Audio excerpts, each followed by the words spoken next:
everyone, I'm back today to talk about more limited edition products because I really enjoy talking about them, and I just saw Heather, also known as I think EB Loves Makeup on YouTube.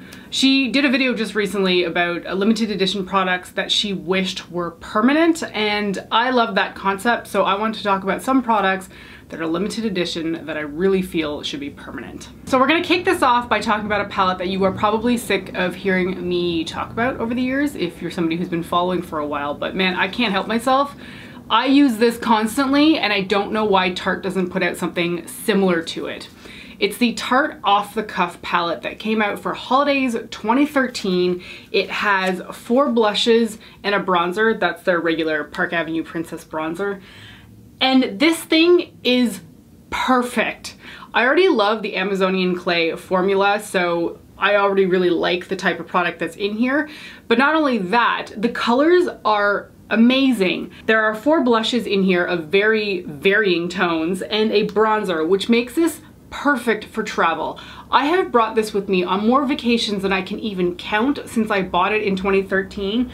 And Tarte has never come out with something that is even close to similar to this, and it's kind of driving me nuts. I feel like Tarte has started to put out all blush palettes, which are interesting, but for travel, I just don't feel like it's as versatile because it doesn't have a bronzer in there. And also because I feel like the blush palettes they're releasing lately are all basically the same color, just of varying shades. Like it might be like a coral palette, but varying shades of coral. So I find that really aggravating because when I go on vacation, I want to have a lot of variety with me, but I don't want to pack a lot of bulk. So with this, you're getting a super vibrant coral shade, a more plummy tone shade. This one comes out a little bit more neutral, even though it is a touch orange. And then a bubblegum pink, which I have said many times I'm not very drawn towards, but it does tend to look quite good on me. So the 4 blushes in here basically cover any situation when I have to match something to my eye look. And I think that's incredible. So I get really annoyed now when they keep putting out palettes where I feel like the colors are just too similar.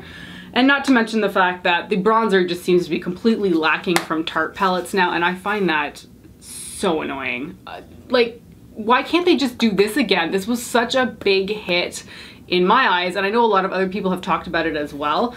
And it's in sleek packaging. I feel like when they're doing face palettes now, they're always cylindrical, which is just irritating. It's not easy to store them, they're not great for travel, and they're usually all blushes now. So this was a winner. I'm gonna keep using this for the rest of my life until I run through it completely. I'm honestly surprised I haven't hit pan on it yet, but I wish that this had been a permanent product because it makes a lot of sense for the brand, and they just haven't done anything similar since. So the next palette I have to talk about is a highlighting palette that just came out this past holiday season by Quoi.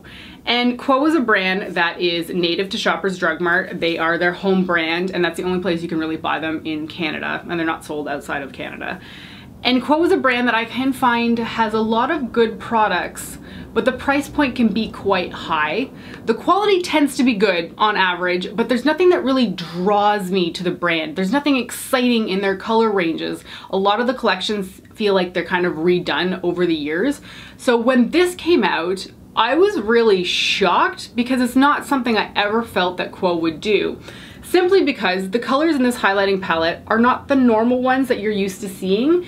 There's kind of a peach with a pink reflect up here. This one's a little bit, it's similar to the one above it, but it is different. It's kind of like a peach with a lavender reflect to it. There's a white gold shimmer up here. There's a kind of purple blue cast to this one, which is really cool. And then you've got a few deeper tones down here that I don't tend to wear that often, but they can work on me. So this one's a little bit more of an amber shade, and this one has a little bit more, I guess, bronze in it. This is such a unique launch for Quoi that I was so upset that it only came out for the holidays this past year. It's something very different for them, and I want them to produce more of that because the collections they keep putting out are the same note over and over again. The face palettes are always repeated, and even though the quality is quite good, I don't need the same face palette in every collection that they put out. So when I saw this, I was like, okay, the colors are really cool, but am I gonna like the quality? And then I tried it out on my face and I'm like, this is fantastic. This is one of the best products that Quoi has ever put out, and it was limited edition. So I find that really frustrating because I want to see exciting things from the brand, and I felt like this was one of them. Now they just need to make it permanent so that more people can pick it up, because it's truly one of the best items that they have ever put out. It's called their Highlight and Glow palette, but I mean, you could only buy it during the holiday season. So unless you see this at a discount bin, which is entirely possible, you wouldn't be able to get your hands on it now. So Quoi, if you happen to be listening for any reason, please make more stuff like this and maybe bring this out as a permanent product. Now, in talking about highlight palettes, I have to talk about Anastasia Beverly Hills because I'm really annoyed that so many of their glow kits have turned out to be limited edition over the years. I feel like they put out such good highlighters in those glow kits and then they're like yanked from the shelves within a few months, which I really don't understand because they sell very well.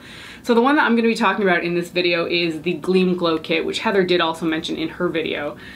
And it's a winner. I mean, I'm not impressed that there's no mirror on it. I think that's really chintzy considering that it's not especially a cheap palette. But the product themselves are fantastic. This one is really unique because the shades here, Hard Candy and Mimosa, are very bizarre, but they're a lot of fun to use. Hard Candy is kind of like a pink with a gold edge to it. It's very neat. The ones I tend to use the most are Starburst and Crushed Pearl though, just because they go a little bit better with my skin tone.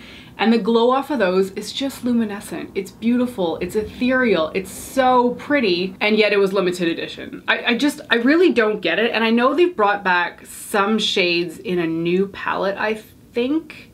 Did they also make the Sweets palette limited edition too? I don't know, like I feel like they keep taking certain shades from the limited edition palettes and popping them in new palettes, but like that's not gonna make me go buy another one of their glow kits just because there's like one unique shade in there. I wish Gleam had been permanent because I know a lot of people talked about this when it first came out and there's still a lot of people talking about it still to this day. So it is a well-loved palette. It's just, I don't understand why ABH had this knack of just coming out with a glow kit and then getting rid of it. It just absolutely made most sense to me, especially because people love them. Okay, I have another highlighter to talk about, and this one is by Tarte. It came out with their Unicorn collection, which I think was about 2 years ago, something like that. This is the Spellbound Glow Rainbow Highlighter, and when I initially got it, I was like, okay, whatever, it's just another highlighter. That turned out to not be the case. I love this one so much. There are color stripes through the product, which I had thought would impact the color quite a bit, but honestly it doesn't truly do that much. You can stick your brush in the more pink purple side and get a slightly more cool toned cast, but I mean, I just swipe my brush in the whole thing and the overall effect is a little bit leaning towards the white pearlescent side of things, but I honestly, I couldn't even tell you really why I like it so much, other than the fact that it just looks beautiful on my skin and it seems to match a lot of looks that I put together without committing too much towards a color. I mean, it does have that pearlescent glow to it, but it's not too much like a cool toned highlighter or a warm toned highlighter. It just sort of fits right in that middle region, so I can grab for this when I don't really know what to put on as a highlighter. And I love the fact that it smells fantastic. It smells like Tarte's eyeshadows that have started to be like a little bit vanilla scented. It's really pleasurable applying this because you just get that waft of scent. The color is beautiful. It looks gorgeous on the skin, and it's funny because it looks like there's a slight bit of hard pan on the product, but it doesn't behave as if there's hard pan at all, so I don't really know why that is. But this is one of my absolutely favorite highlighters in my entire collection, and I reach for it constantly. I think it's wonderful. I don't really know why Tarte hasn't kept this as a permanent product, or at least kind of re-released it, because I feel like Tarte's not really known for their highlighters, right? Like I don't think of Tarte and think highlighters, so I feel like they need a few in their collection for people to choose from. So I would really wish that they would come back with this one as a permanent product, because it was definitely a fantastic product and there's such a gap in their collection in terms of highlighters, so I feel like this would have been a good permanent product. I've got two palettes from Too Faced that I want to talk about, and I really wish these were permanent because I feel like their collections lately have left me very unexcited, which is hard for me to say because they are one of my favorite brands, but there's been 3 collections in a row now that I've been like, nope, I don't want a single thing from any of them. So that's pretty disappointing, especially when I know that they have put out palettes that I really enjoy. And one of them I think should be permanent is this Gingerbread Spice palette. Now I realize it is a seasonal launch. It's very much themed towards Christmas and the holidays, but the colors in here are very unique for Too Faced. It's not very often that you see them putting out such a vibrant palette. I mean, there are a lot of neutrals in here, but there's a lot of pops of color that are not quite neon, but quite bright. And I find that very unique for Too Faced when they're so known for doing neutral palettes. And especially over the last few months, I've just noticed neutral palette after neutral palette, and I'm just really getting sick of it.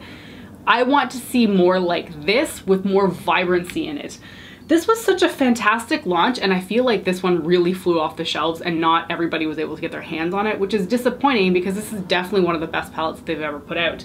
I love the bright orange and pink shades here. I love the vibrancy of the gold. The green is fantastic. And I know this flaky one over here is not well loved by most people, but I really enjoyed it. What's it called? Frostbite Me. I think the name is even cute. Oh, and Hot Toddy, that one's wild. That's like a copper with pink shift to it. So freaking good. I know I've talked about this palette a lot, but this was one of their best holiday launches ever. They do a lot of those repeat palettes with like the trios and then like the more built up packaging that's great as giving as a gift, but I feel like this is actually just a good like regular use palette. And I wish this guy was permanent because it's such a good one. It's so good. And I want more color from Too Faced. And then sticking with that, the other palette that I wish they'd made permanent was the Lysa Festival palette. Now, this didn't sell out in Canada, I don't think, because it was still in stock a few months ago on Sephora Canada, so you could still buy it. But it is a limited edition product, so at some point it will be completely gone. I've talked about this one so much, so I'm pretty sure you're tired of hearing about it. But man, what a good launch for the brand. Again, Too Faced does not do a lot of color on the regular, so when I see something like this, I get really excited. So I've mentioned before that this was one of those wearable rainbow palettes because there's a lot of warm tones and kind of pinks on this side that I think people are a little bit more comfortable wearing. But this side over here with the more vibrant, cool tone shadows are easy to pull into a look with the other shades. And I think also because they're shimmery, it's a little bit easier to wear them overall. I feel like people really stay away from matte, vibrant colors because they think they stand out too much, versus a shimmer has a little bit more dimension to it, so you can make it kind of like hide a little bit more in a makeup look. Especially like a teal or this Artist Pass color down here. That's kind of like a blue-brown pigment, so it kind of looks a little bit colorful, but not totally. There aren't a huge amount of matte shades in here, which I do find a little bit frustrating. The only ones that are matte are Desert Vibes, Young and Free, and then Fantasy over here is, it's more of a satin, but it can basically act as a matte. So I feel like there's a lot of variety in here for people who want to play with color. And it doesn't matter if you're somebody who's not very comfortable with color or somebody who loves color. I love color and I love this palette intensely, but I can see how this can work for somebody who's a little bit more shy about color. So I wish this one was permanent. I think it's fantastic, and I'm really sad about a lot of Too Faced launches lately, and when I look at these two palettes, I get super excited for the brand, but they're not really putting out what I want right now, and I'm hoping that changes because these were great launches. So those were a few of the limited edition products that I really feel that brands would be well off to make them permanent products, mostly because I feel like they fill a gap in each brand's range, be it the highlighters for Tarte or the colorful palettes for Too Faced. I feel like those products were great limited edition launches, but they would have had a home in their permanent range just because there's something unique and special about them that differentiates them from the rest of like the brand's collection. So I love those items. I treasure them very much. Sadly, you can't get your hands on them anymore, but if you already own them, maybe you'll be digging them out of your collection sometime soon. Thanks so much for watching today's video, and I'll see you next time. Bye.